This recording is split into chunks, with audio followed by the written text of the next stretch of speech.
This is Top Accolade African News Updates. I am Soibifa Jackridge.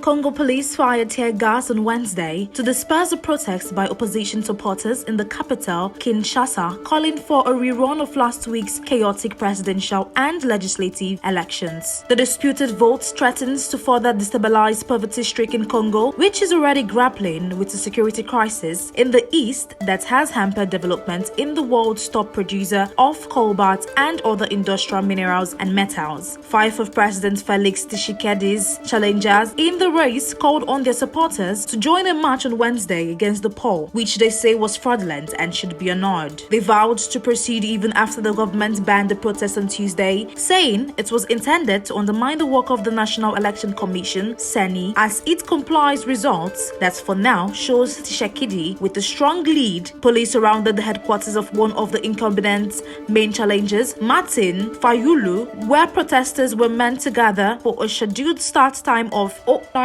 GMT. Some were in riot gear while others held rifles. There was no immediate sign of large crowd gathering amid the heavy security presence, but some protesters tried to block roads with burning tires before police intervened with tear gas. People around Fayulu's headquarters also threw rocks at the police, who retaliated in kind.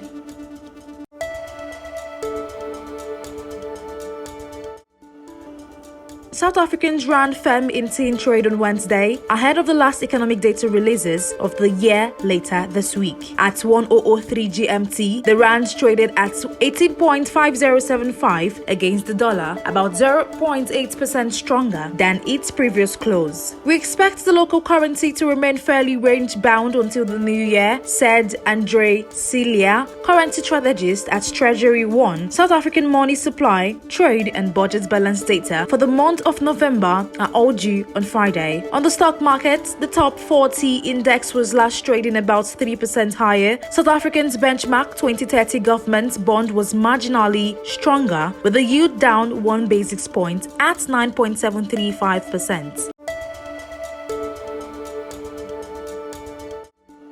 Ethiopia became Africa's third default in as many years on Tuesday after it failed to make a $33 million coupon payment on its only international government bond. Africa's second most populous country announced earlier this month that it intended to formally go into default, having been under severe finance strain in the wake of the COVID-19 pandemic and a 2-year civil war that ended in November 2022. It had been supposed to make the payment on December 11th, but technically had up until Tuesday to provide the money due to a 14-day grace period clause written into the $1 billion bond, according to two sources familiar with the situation. Bondholders had not been paid the coupon as of the end of Friday, December 22nd, the last international banking working day before the grace period expires. Ethiopian government officials did not respond to requests for comment on Friday or over the weekend, but the widely expected default will see its joined to other African nations, Zambia and Ghana, in a full-scale common framework, restructuring the East African country first, requested debt relief under the G20-led initiative in early 2021. Progress was initially delayed by the civil war, but with its foreign exchange reserve depleted and inflation soaring, Ethiopia's official sector government creditors, including China, agreed to a debt service suspension deal in November. On December 8th, the government said parallel negotiations it had been having with pension funds and other private sector creditors that hold its bond had broken down.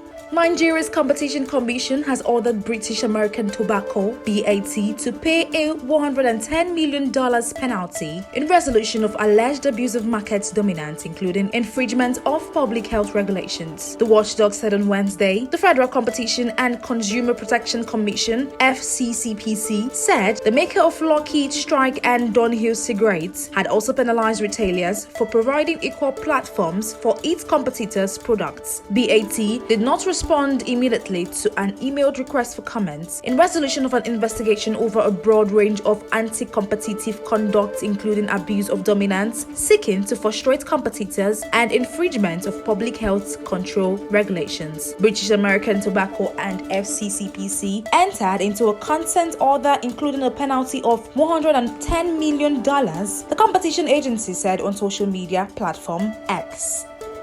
That is the size of top accolade African news updates. You can follow us on our social media platforms as displayed on your screen. Happy Wednesday.